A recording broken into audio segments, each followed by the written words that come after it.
আলাইকুম। আমি এই মুহূর্তে আছি বাংলাদেশের সবথেকে ভয়ঙ্কর জেলা ব্রাহ্মণবাড়িয়ার সবথেকে ভয়ঙ্কর গ্রামের মধ্যে একটি গ্রাম, সেটির নাম বগডোহর। এই গ্রামকে প্রত্যেকেই আর কি চিনে। ব্রাহ্মণবাড়িয়ার যতগুলো আর কি জায়গা আছে প্রত্যেকেই এই গ্রামের নাম জানে। এই গ্রামকে মানুষে ভয়ঙ্কর গ্রাম হিসাবে আখ্যায়িত করে থাকে। এর কারণ আমি কিছুক্ষণ পরে আপনাদের সাথে আলোচনা করছি। তবে এই গ্রামটি যেমন ভয়ঙ্কর আছে, তেমনই এই গ্রামটির সৌন্দর্যও রয়েছে।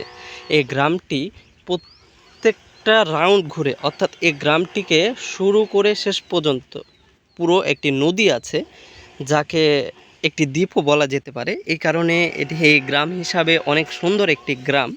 এবং এই গ্রামের মানুষ একে অপরের সাথে ঝগড়া করে, আবার সেটার সমাধান করে, ঠিক আছে।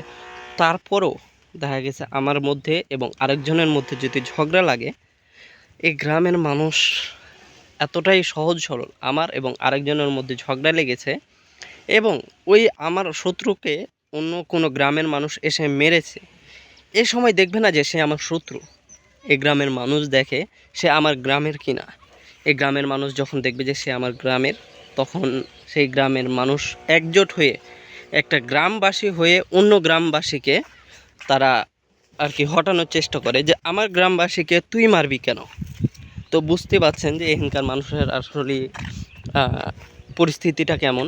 পুরো ব্রাহ্মণবাড়িয়া আর কি এই গ্রামকে চিনে ভালো করেই, যে এই গ্রামের মানুষের সবথেকে ভয়ঙ্কর অস্ত্র হচ্ছে একজোট হয়ে থাকা, যা পুরো বাংলাদেশে এটা কোনোভাবেই সম্ভব হয় না, প্রত্যেকে যে একজোট হয়ে থাকবে।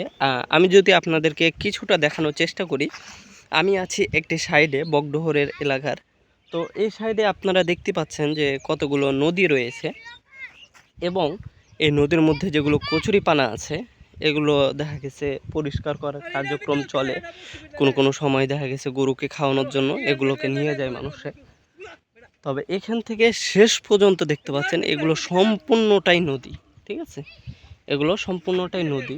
এবং আমি যদি আপনাকে দেখানোর চেষ্টা করি, গ্রামটা ঘুরে যেহেতু নদী, এইখান থেকে শুরু হয়ে যাচ্ছে এই সোজা।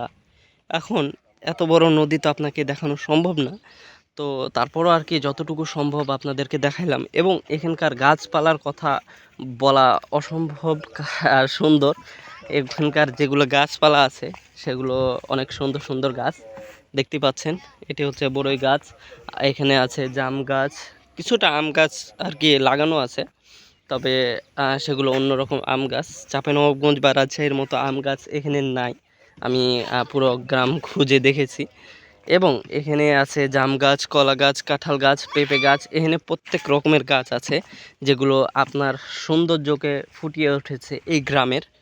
এবং এই গ্রামের মানুষেরা প্রত্যেকে নিজের বাড়ির পাশে একটি করে গাছ রাখেছে। এই গ্রামের প্রত্যেকটা মানুষই একটি করে গাছ লাগিয়ে রেখেছে।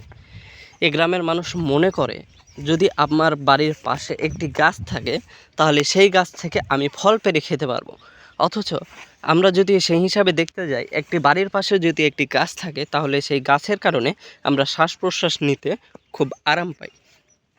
আশা করি আপনাদেরকে বিষয়টা বোঝাতে পেরেছি। আপনাদের যদি কোনো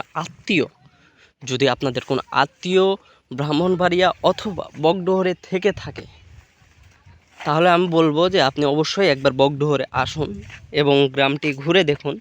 প্রত্যেকে গ্রাম বললেও আমি এটাকে দ্বীপই বলবো, কারণ যে এত সুন্দর একটি জায়গা, পুরো রাউন্ড করে পানি আছে এবং মিডিলে এই গ্রামটি।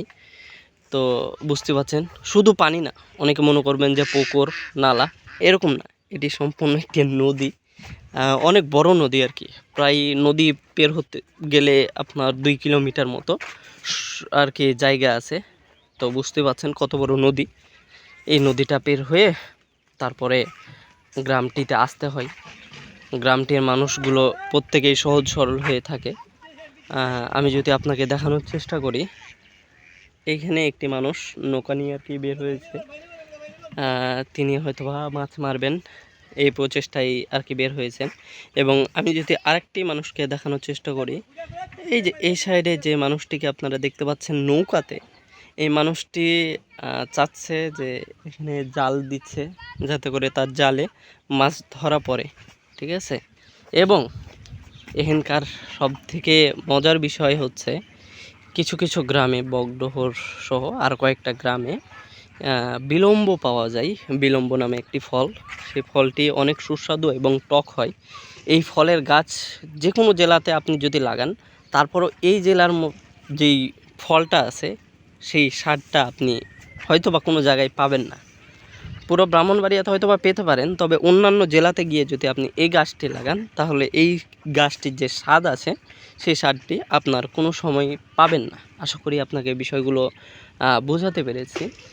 তো আপনাদের যদি কোনো আত্মীয় থেকে থাকে অবশ্যই আসবেন, এই গ্রামটি ঘুরবেন এবং খাওয়ার সময়তে যখন আপনি খাবার খাবেন তখন আপনি অবশ্যই একটি জানালা এর পাশে খাওয়ার চেষ্টা করবেন। জানালাটা খুলবেন এবং প্রকৃতির যে পরিবেশটা আছে এটি নেওয়ার চেষ্টা করবেন, তাহলে আপনার সবথেকে আরামদায়ক একটি স্বস্তির প্রভাবটা পাবেন আর কি। আশা করি আপনাকে এই বিষয়গুলো বোঝাতে পেরেছি এবং বিষয়গুলো বোঝার জন্য আপনাদের প্রত্যেককেই ধন্যবাদ আমাদের লাইভে থাকার জন্য এবং আমাদের সাথে থাকার জন্য। আপনারা যদি চান তাহলে অবশ্যই আমাদেরকে জানাবেন, এরকম সুন্দর সুন্দর ভিডিও আমরা আপনাকে দেওয়ার চেষ্টা করব। আসসালামু আলাইকুম।